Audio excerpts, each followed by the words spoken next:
Welcome to the OCVarsity Boys Hoops show, coming from you inside El Toro's, what did you call this, Steve? Locker room, if you will? The dojo of El Toro. It's pretty nice. I'm your host, Jonathan Khamis. That's Steve Fryer. Steve, this is the first show of the new year. We're looking into some big South Coast League matchups this week, and I guess you got to start with El Toro.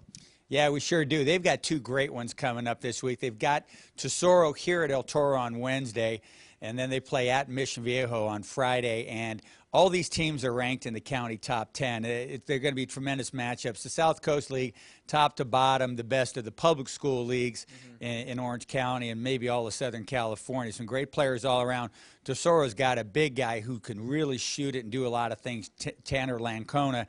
El Toro's got some great players, too. Liam Skelly, one of the better shooters going. Cody White can shoot it, too. They can run it up and down the floor. That's a fine basketball team. And then Mission Viejo, maybe the county player of the year, and Evan Zeller, Jonathan. He's scoring like crazy. He does everything pretty well. Sage Stone, the big guy, getting better, like game by game. Max Redfield, a great all-around athlete. So these games are going to be really tough. And then Aliso Niguel's, they've got a couple big games coming up, too. They play Mission this week. Capistrano Valley, don't forget about them. Don't sleep on them. They play Aliso this week, too. Coach Brian Mulligan does a great job with those Cougars. This is one of the lesser Capistrano Valley teams we've seen, but I don't see them going through the whole year with a 0 in the victory column. They might get somebody. Yeah, and you mentioned some names that are very familiar to our football fans at OCVarsity.com, like Cody White. We caught up with Cody and a couple of the Chargers earlier on today. You know, when you're looking at this matchup this week, Tesoro coming in here on Wednesday, and then you're at Mission on Friday, what are the things that you guys are going to have to do if you're going to get W's on both these days, Cody? We obviously don't have a very big guy, you know, so our thing is we like to run up and down the court. So we're going to definitely need to push the tempo a lot. We're going to need to try and get it out quick, run up and down the court, try and get their guys tired, their big guys tired, and you know, we got to play good defense. You know, we got to stop their good scorers, Zeller. We got to stop Lancona. So it'll be a challenge for us, but I mean, we're looking forward to it. This South Coast League, what makes it so good in so many different sports? Man, I really don't know. I mean, we just got great athletes across the board for every school, I think. I mean, Mission Viejo, El Toro was a battle in football this year. So, and it's going to be the same in basketball. Just the whole league is just going to be super competitive. There's not an easy game any night. I think collectively we're all going to have to step up, play a little bit more of our, you know, kind of an A+ game against both those teams. But we need the seniors, Ryan Roberts, Cody White, and Liam Skelly. They've been on varsity for 3 years, and it's their time to shine. So I'm hoping that they can come through, knock down some shots, and then step it up on the defensive end.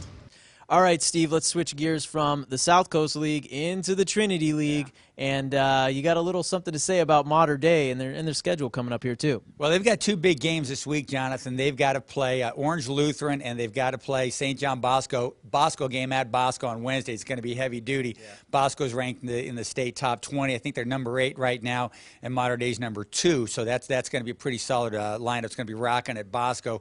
Big sellout crowd. Interesting thing to me about Mater Dei when I've seen them play and talked to other folks who've seen them play more than I have is that they seem to kind of be in cruise control. And I think that's bugging Coach Gary McKnight at Mater Dei a little bit there. The guys are not as fired up as he wants them to be. They kind of don't get it going until it's really crunch time when they're up against the wall, when they're stuck in the corner, and then they got to fight their way out of it.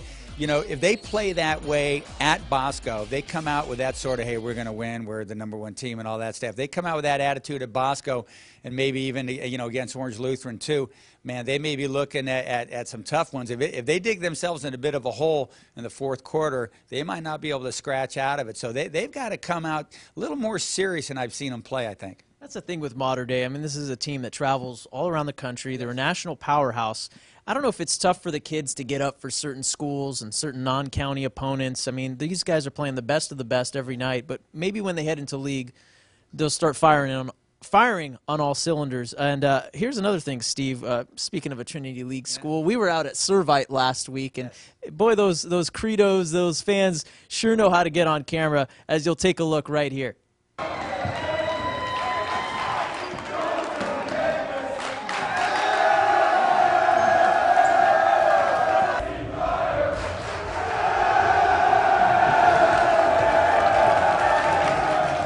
You gotta love the Asylum. They know how to get on camera, huh, Steve? Just chant your name, chant my name. You guys are good to go.